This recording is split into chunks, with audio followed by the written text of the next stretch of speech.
All right, so anyway, today I'm going to go through and I'm going to just show you the lab that we were supposed to do. Everyone remembers their solutions of cupric sulfate that they have made. I am using Daniel. Thank you, Daniel, for your contribution to science. So what we're going to be doing is doing what's called a dilution series. So here we have 5 test tubes. What I'm going to do is I'm going to take 10 mils of this solution. Remember, this is 0.5 molar. And I'm going to place it in the first test tube. And then I'm going to do a 1 to 2 dilution. In other words, I'm going to put in 5 mils of this and mix in 5 mils of water. So you can go through and do the math, but that would mean that in the second test tube, it will be 0.25 molar. Mix this up really well. Then I'm going to do the same thing. I'm going to take 5 mils of this, put it in here, with 5 mils of water. Again, do the math. That's 0.125 molar. Same thing here and same thing here. And we're going to get a nice dilution series. They go down stepwise, decreasing in molarity by half each time. Okay? So that is what we're going to be doing. And we're also going to be using the spectroscope to take absorbances of each one of these. I'm going to record my data on a sheet of paper. I'm then going to take this paper and put a spreadsheet. Oh, I just, whoops. No worries. How do I flip it back the other way? Because I'm filming me now. Boop. Oh. Boop. There we go. There we go. All right. Where did it stop? Something like the 2-minute mark that happened, so just edit that out later. Yeah, that's fine. But, okay. So I'm going to be using the spectroscope. Spectroscopes take absorbances of each one of these guys and record my data on a sheet of paper. I will then place this on a spreadsheet for you guys, and you guys will be making your own Pierce law plots based on this data. That's what tomorrow is going to be. Or I should say the 10th. I don't know when you're watching this. So let's get going. First off, we're going to be using this graduated pipette. Okay, it has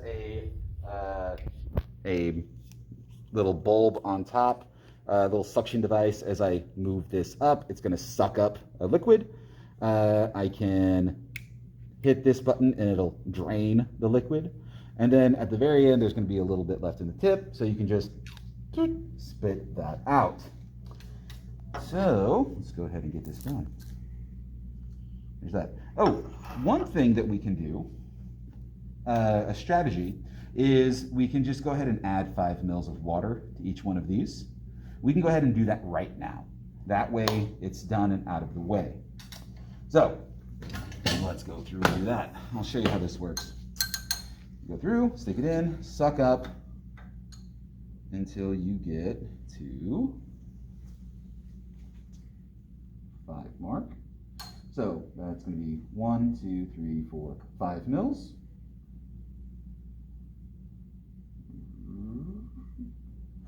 Place it in here. Hit the button, drains. There's going to be a little bit left over, the very tip. Spurt it out. And then wash, rinse, and repeat. There's that. There's that.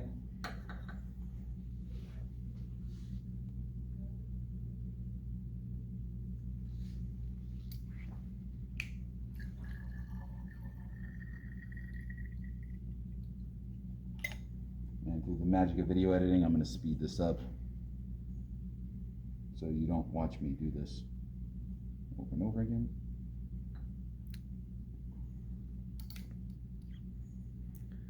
Three minutes of my life I'm never getting back. It's all right. All right, so now we have 5 mils in each of these. Now we can go a bit faster. So we're going to go through and take 10 mils of this solution.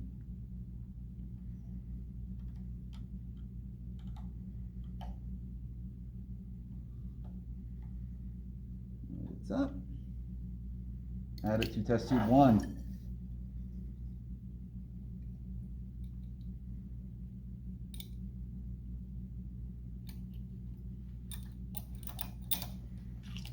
Okay, so now, this is again the 5 molar. I'm going to take 5 mils of this, add it into the second one.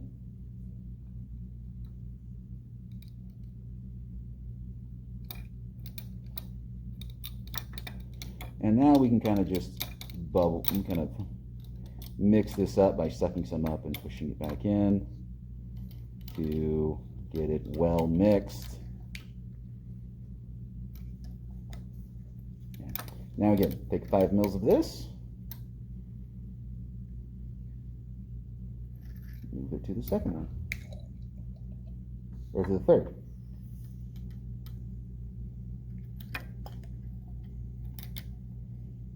Get it well mixed, up and down.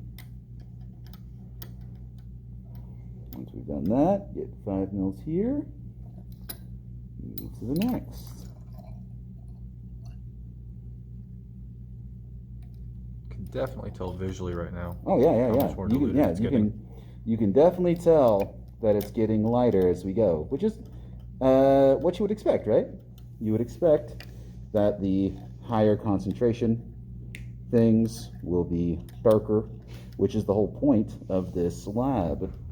It will absorb more light, and the spectroscope will get that absorbance, and we'll be able to use that absorbance to determine the concentration of an unknown concentration of copper sulfate. And done. All right, so there's that. Now, you can see that there. Next thing is to actually take absorbances of all these things. Well, let's first make a little chart for this. So we had 0.5. All of these are going to be molarities. So, and then we're also going to be doing absorbances. So 0.5, and then we had 0.250, then 0.125, 0.0625, 0.03125. So this is going to be your molarity on this side. Now we're going to go through and get absorbances. Remember, the first thing you need to do is calibrate this. It's always a good idea to calibrate. This was one of my first things I did when I first was doing research as an undergrad. And we had to calibrate our spectroscope every 5 samples or so. So I got very used to calibrating. So, put some water in there. And open up our spectroscope and pop that in there. Put it down and calibrate. See the red light and wait for it. There we go. So remember, whenever we calibrate this, what are we doing? We are basically zeroing out any absorbance that happens from the plastic of the cuvette and any absorbance from the water itself. So all of that gets zeroed out now because the only thing we care about is the absorbance of the copper sulfate itself. Now, this is very similar to like zeroing out the analytical balance, the electronic scale, because you don't want to measure whatever the container is that you have. You don't want to measure the beaker. All right, so we have that. Now, this is going to be the 5 mils.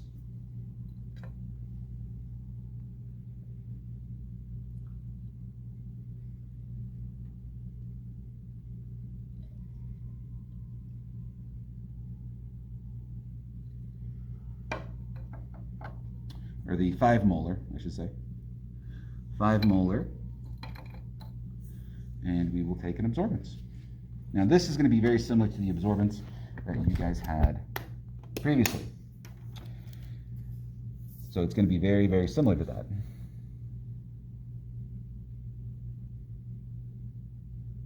Looks like 1.05 to me. Mm-hmm.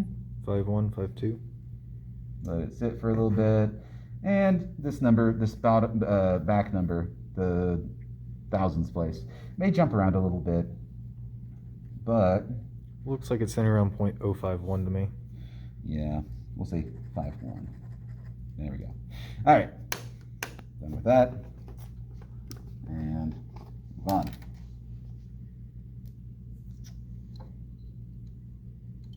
Oop.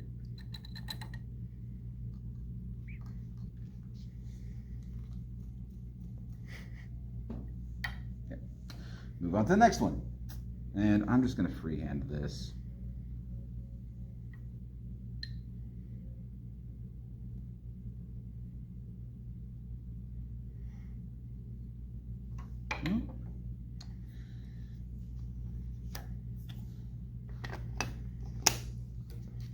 And you would imagine, since we have half the concentration, that we're going to get about half the absorbance. And golly gee willikers, look at that. That's about right. And let's see, I'm in pretty strong at 0.551, so I'm just going to call it there.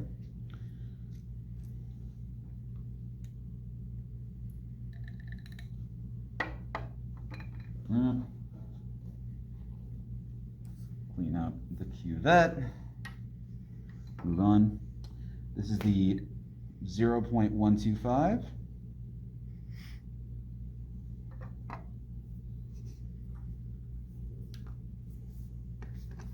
That in. And again, this should be roughly half.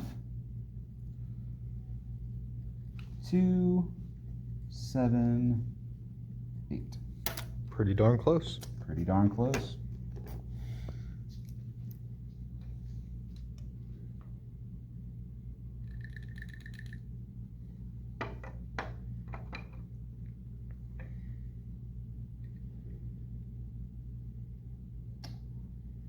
And now we're up to 0.0625. It's getting, yeah, you can already tell this is getting pretty transparent, pretty clear. So the absorbance is going to be quite a bit lower. 1, 5, and it's sticking around 8 pretty well. There you go. So I'll notice that it's not quite half, it's a little higher, but we didn't thoroughly clean out. Yeah, I mean, if you see little drifts like that, that would be one way that this experiment, if we were doing this for realsies, like an actual chemical lab, we wouldn't be using, reusable ones like this. We would be using cuvettes that are,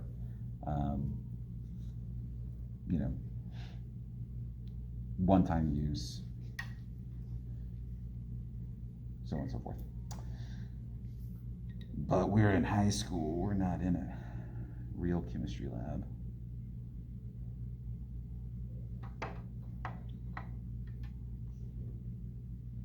Let's pour a little bit more of this in. There we go. Yeah, you'll notice that it's consistently airing on the larger than half side because we're going from the greater concentration to the smaller. So if anything was left over, it would be from a higher molarity solution. 0, 6, 2. Well, don't I just stand corrected now? And there we go. There's also going to be a little bit of error because of the instrument we're using to make these dilutions. It's plus or minus 0.03 mils. So even if I work really hard and get it exactly on 5, we don't know if it is exactly 5. It could be 5.03, 5.02. So there's going to be a little bit of error there as well, but that's okay, because what we're going to be doing is tomorrow we're going to plot this out, molarity and absorbance. So small molarities are going to be over here. We're going to have a point, data point here, a data point here, a data point roughly here, here, and final one over here.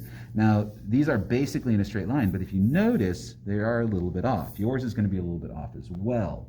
You're going to grab a ruler or a random piece of paper, in my case, and if you don't have a computer to do this, you could just go through and do a line using a ruler to get a best fit line. But we have computers. So I'm going to show you tomorrow during synchronous learning how to go about making this. And some interesting things about the slope of this line. If you guys remember finding E, this is another way of finding E. It's the slope of this line. All right, that's it. I will see you guys on Tuesday. Have a good one. Enjoy distance. Bye.